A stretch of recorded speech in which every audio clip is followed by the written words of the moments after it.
সবাই একসাথে থাকবা। এ তাল গাছ আসলো কিভাবে এখান থেকে?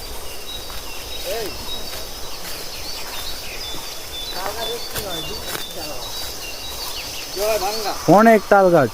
এ বাদাম সুন্দরী গাছ, এই কিন্তু সুন্দরী গাছ।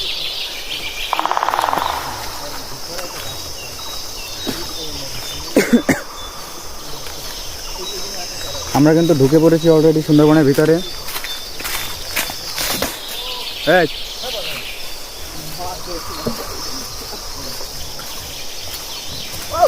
এর আগে আমি একবার আসছিলাম, তখন বন মুরগি টুরগি দেখে গেছিলাম, বানর অনেকগুলা বন মুরগি।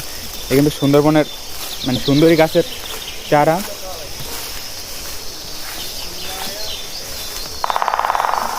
তো তোরা পিছনে পড়ছো কেন? হারাই যাবে কিন্তু।